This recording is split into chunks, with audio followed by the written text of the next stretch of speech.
I'm gonna f***ing rob you. Sira ulo ko. Hindi naman Pilipino, pwede ko mamurahin. Isang banyagang YouTuber ang muling nag-viral. Pero sa maling paraan. Sa pagkakataong ito, hindi dahil sa nakakatawa niyang content, kundi dahil sa pambabastos niya sa mga Pilipino. Papa, Razzi.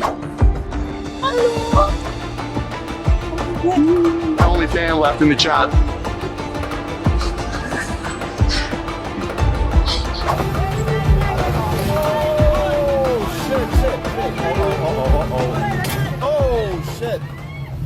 Welcome sa Kwentong Pilipinas, kung saan ating tinatalakay ang mga isyong makabuluhan, nakakainit ng ulo at minsan nakakabaliw. Ang lalaking nasa sentro ng kontrobersyang ito ay si Vitaly Zdorovetsky, isang Russian-American vlogger na may mahigit 10 milyong subscribers sa YouTube.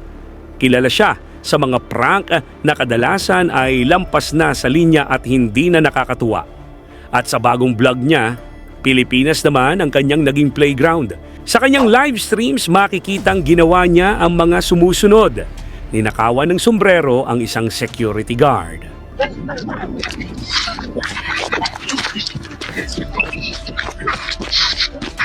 Sinubukang agawin ng baril ng isa pang guard. Papa, Razzi. You're following us. Bye. Papa, Razzi. Tumalon sa bubong ng jeepney.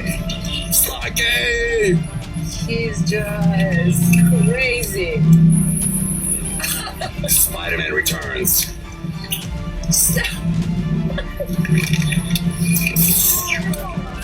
At nagmaneho ng tricycle ng walang paalam.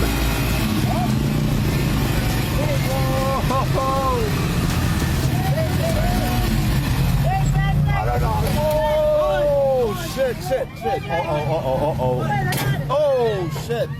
Oh, shit. Shit. Accident.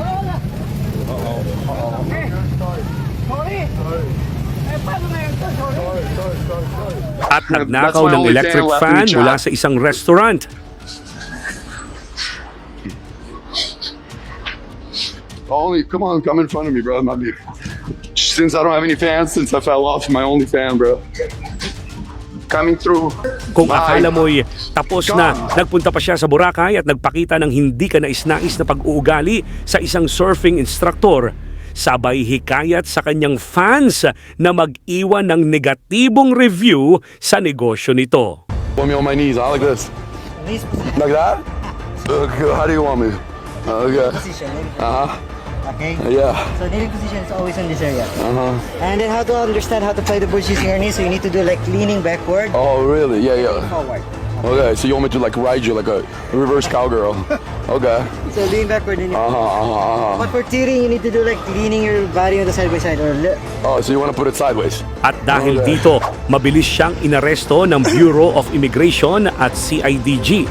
Noong Abril 2, siya ngayon ay nakakulong sa BI Detention Center sa Taguig habang inaasikaso ang mga kasong unjust vexation, alarm and scandal at attempted theft.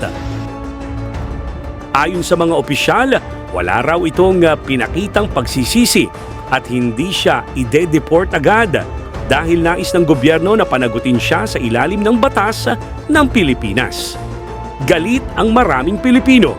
Maging si DILG Secretary John Vic Remulla ay nagsabing, Tapos na po ang mga dayuhan, akala na lang, kaya na lang napastangin ang mga Pilipino. Ito'y ehemplo na seryoso tayo na sa sariling bayan natin. Hindi tayo magpapabasa sa kanila. tama! Sa sariling bayan natin, hindi dapat tayo minamaliit, lalo na ng mga dayuhang dumadayo rito para lang gawing katatawanan ang ating kultura. Ikaw, anong masasabi mo sa mga ginawa ni Vitaly? Dapat ba siyang i-deport agad o pagdusaahan muna niya ang kanyang mga kasalanan dito? Huwag kalimutang i-like, share at subscribe sa Kwentong Pilipinas para sa iba pang kwentong dapat malaman ng bawat Pilipino. I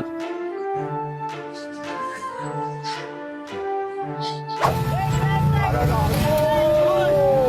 shit. Oh, shit.